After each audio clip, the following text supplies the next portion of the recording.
Today I'm going to give you all the tips and tricks to making these wands. I've made 10 wands and I will show you everything I've learned, save you time and money that you don't have to spend because I did. And with the exception of this wand that's made out of a lighter, you could make any of these wands for around $5 a piece. Interested? Here we go. Tools you need to make wands at a very basic level: some sort of saw, a cutter, fine foam sponges to kind of smooth things out, and a file is really good for wood and for metal. You can really go to town on this and get some great details. Sure, you can use a grinder if you have it, a belt sander, but anybody can acquire these tools and make every wand that I have. Dremel tool, also nice to have, speeds things up. A luxury item, you really don't need it. Sculpting tools. Here's a bunch that I bought at Harbor Freight for $5, and I think I got it even cheaper than that because I used a 20% off coupon. You can see they're double-sided, and each end has a subtly different version of a tool. Great for carving, but if you don't have $5, you can use files for nails or make your own. These are some old paint shafts, and I just used some cotter pins, drilled a hole, glued them in there. Here is just a little fine brass nail, and then these are just some wire nails with nice little knobs. I saw something at Michael's where they wanted $10, and you can make them for virtually nothing. A couple dollars at the most. Here's the progression of wands that I made. This is actually just made out of regular children's clay, and I had a little bead here for my begleries and a chopstick. I put this together just to see what it was like to carve up something. You can see the influences on this one, and ultimately my last one, which is all sorts of capabilities. This last one is really special, and I'm going to post that separately. Initially, you have to buy the material and clay and this epoxy, but once you get it, you can make dozens of wands.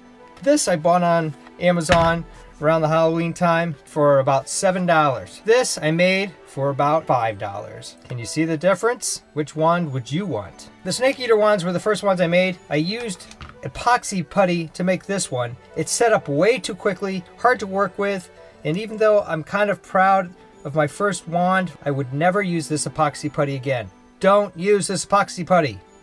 It's cheap, but it isn't the answer you're looking for. Here, I used Super Sculpey, and I'll show you the wands I've done with Super Sculpey. This wand, this wand, this wand, this wand, these wands, and this wand. Let me show you how much I used. 7 wands, and I've got at least another 10 in there. When you're buying this clay for say around $10 at a discount, material is about $1. This epoxy clay costs $22 on Amazon. It's a 2-part epoxy. You mix it together. The advantage of this is it just hardens over a period of time. This, you have to bake in the oven. You've got plenty of time to work with it. That's what I used for these 2 wands because I didn't want to put them in the oven. This wand because it has a nail as a core, and this wand because it has a lighter.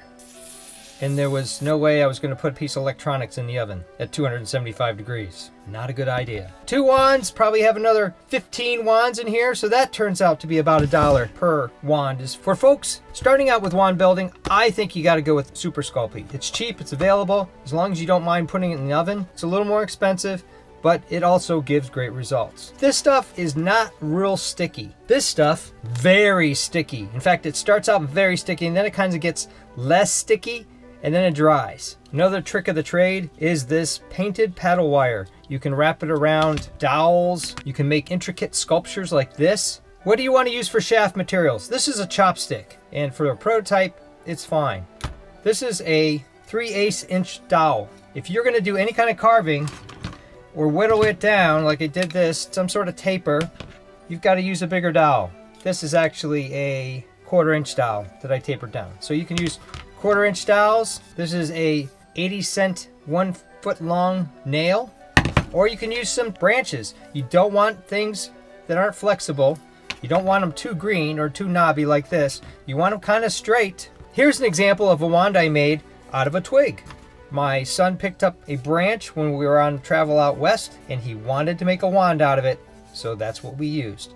he also found a rock, and so he wanted to bed a rock in the end. Options. You can put rocks in the end, marbles in the end. Glue them in there. It gives a little bit of a different look. You can use skulls. These are actually valve caps that go on tire stems. Colored those up and made them into Death Eater wands. Let's talk paint. The spray paint, prime off your wand. I found it very successful with this wand.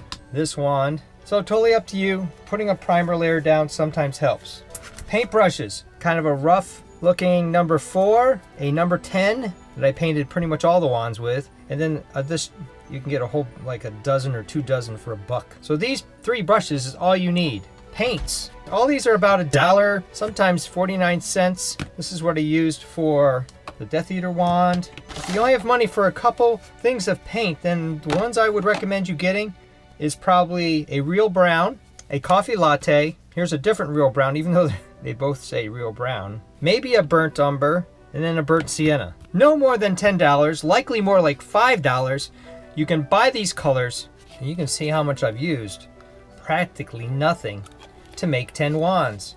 I'll post all my builds below so that you can look at all these separate wands and how I did them. Combining colors really brings out wand details. This is 2 colors, it's kind of subtle. One, this is kind of really obvious. There's 1, 2, 3, 4, 5. That's actually a stain. Here, this one, probably a little too light here for most folks. This is Ron Weasley's wand. You can also put scuff marks in to make it more realistic. Use a wood burner to give details into the wand. Here's 2 colors, 3 colors in the Elder wand. A single color really isn't going to make it. For $2, maybe $3, 3 colors, you could really put lots and lots of detail in one and make it look great. So for an extra $1 or 2, you really take the wand to the next level. I get comments from people who are asking, how long does it take to do wands? I made these 2 wands together. I actually was going to try out a prototype and see and kind of practice on this one, but it ended up being just as good as the real ones. Making 2 wands at the same time is just as easy as making one. Another thing I wanted to show you is as you do more and more wands, you get more and more confident. So here is one of my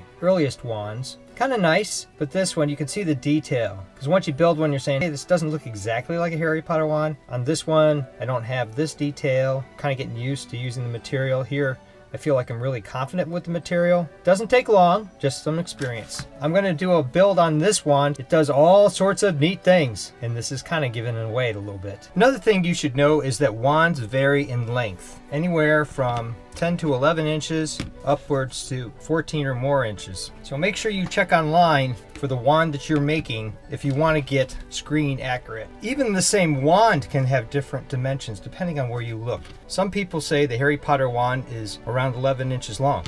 Some people say it's more like 14 inches long. This really cheap wand is about the same length as the last wand I made. If you want to make your own personally designed wand, you probably want to be somewhere in the realm of 12 to 13 inches. And it will look just about right. Not too short, not too long. Thumbs up and comments always appreciated. Thanks for watching, and stay tuned for more builds coming soon. And you know what? I may make another wand.